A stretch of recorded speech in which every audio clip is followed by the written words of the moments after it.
નમસ્કાર આંગણવાડી કર્મચારી બહેનો, સ્વાગત છે તમારું આપણી આ યુટ્યુબ ચેનલમાં જેનું નામ છે ગુજરાતી જીકેની જમાવટ.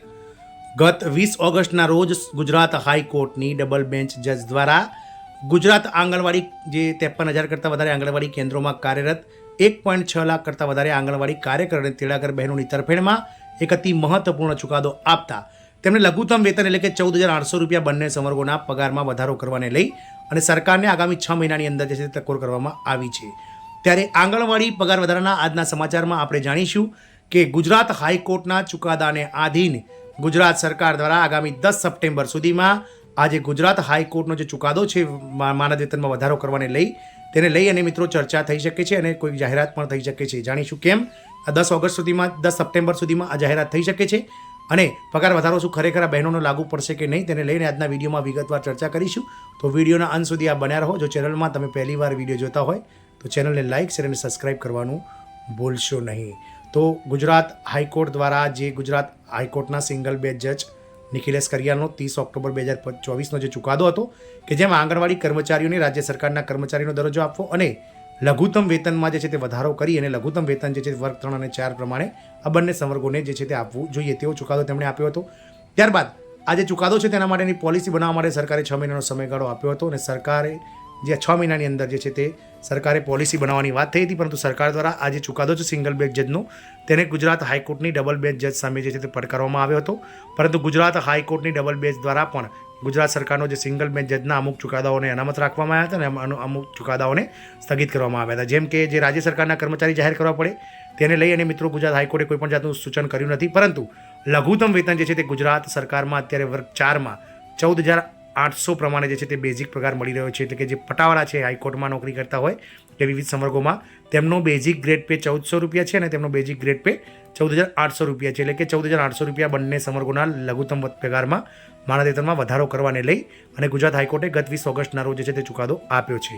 એટલે કે 14,800 બંને સંવર્ગનો પગાર વધતા કાર્યકર બહેનોનું નવું વેતન 24,800 રૂપિયા અને તેડાગર બહેનોનું નવું વેતન 20,300 રૂપિયા થશે. અને આગામી 6 મહિનામાં એટલે કે આગામી 28 ફેબ્રુઆરી 2026 સુધીમાં જે છે તે આ વેતન વધારો લાગુ કરવાને લઈને ગુજરાત સરકારને હાઈકોર્ટ દ્વારા ટકોર કરવામાં આવી છે.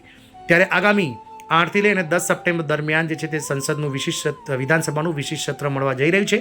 તો 10 સપ્ટેમ્બર સુધીમાં ગુજરાત સરકાર દ્વારા વિધાનસભામાં આ ગુજરાત હાઈકોર્ટના ચુકાદાને લઈ અને ચર્ચા થઈ શકે છે અથવા તો ગુજરાત સરકાર જે છે તે પગાર વધારો જાહેર કરી શકે છે.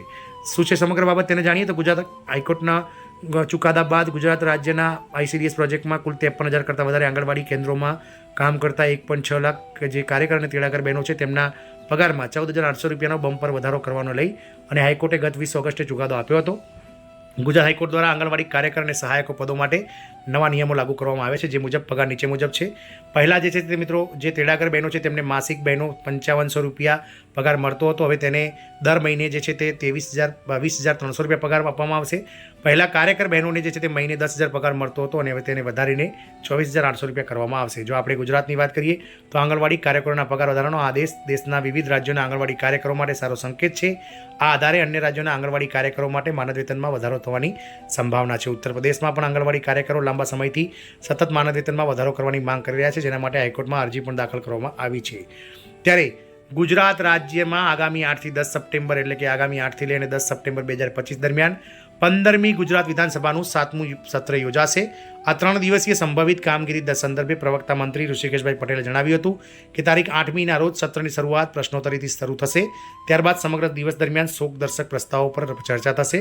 ત્યારબાદ ગૃહ મુલતવી રાખવામાં આવશે. તારીખ 9 અને 10ના રોજ વિધાનસભામાં પ્રશ્નોત્તરી અને અન્ય કામકાજ ઉપરાંત 5 વિધેયક રજૂ કરાશે. ઓપરેશન સિંધુની સફળતાના પગલે આ સત્ર દરમિયાન મુખ્યમંત્રી ભૂપેન્દ્રભાઈ પટેલ દ્વારા અભિનંદન પ્રસ્તાવ પણ લાવવામાં આવશે. સત્ર દરમિયાન કુલ 5 જેટલા વિધેયકો રજૂ કરવામાં આવશે. વધુ વિગતોમાં તેમણે કહ્યું હતું કે સત્ર દરમિયાન કુલ 5 જેટલા વિધેયકો રજૂ કરવામાં આવશે, જેમાં શ્રમ કૌશલ્ય વિકાસ અને રોજગાર વિભાગનું કારખાના ગુજરાત સુધારા વિધેયક 2025, નાણાં વિભાગનું ગુજરાત માલ અને સેવા કર દ્વિતીય સુધારા વિધેયક 2025, ઉદ્યોગ અને ખાણ ખનીજ વિભાગનું ગુજરાત જન વિશ્વાસ જોગવાઈઓના સુધારા વિધેયક 2025 તેમજ આરોગ્ય અને પરિવાર કલ્યાણ વિભાગનું ગુજરાત વૈદ્યક વ્યવસાયીઓનું સુધારા વિધેયક 2025 અને ગુજરાત ચિકિત્સા સંસ્થાઓ રજિસ્ટ્રેશન અને નિયમન સુધારા વિધેયક 2025 રજૂ કરવામાં આવશે. તદુપરાંત 9 અને 10 સપ્ટેમ્બર દરમિયાન ગુજરાત રાજ્યના મહિલા અને બાળ વિકાસ વિભાગ દ્વારા પણ ગુજરાત હાઈકોર્ટના જે ચુકાદો છે તે ચુકાદાને આધીન આ બંને સંવર્ગો એટલે કે સહાયક અને તેડાગર અને કાર્યકર બહેનોને બંનેના વેતનમાં જે 14,800 વધારો કરવાને લઈ અને સરકારે ટક્કર કરી છે તેને લઈને પણ ચર્ચા થઈ શકે છે.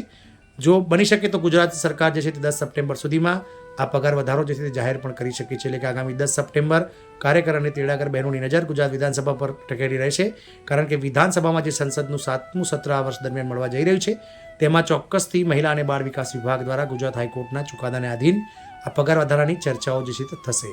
જોવાનું એ રહેશે કે શું દિવાળીના આવનાર તહેવારો પહેલાં જ સરકાર આ સત્ર દરમિયાન જે છે તે આ લાખો આંગણવાડી કર્મચારી બહેનોના પગારમાં વધારો કરી અને તેમના જે તહેવારો છે તેને મિત્રો રોશન કરી છે કે નહીં, એ તો સમય જ બતાવશે. પરંતુ ચોક્કસથી ગુજરાત હાઈકોર્ટના ચુકાદા બાદ હવે આ 1.6 લાખ જેટલા આંગણવાડી જે કર્મચારીઓ છે તેમનામાં નવી આશા જન્મી છે અને તેમના જે કામ કરવાના ઉત્સાહમાં પણ બમણો વધારો જોવા મળ્યો છે. જય હિન્દ, અસ્તુ.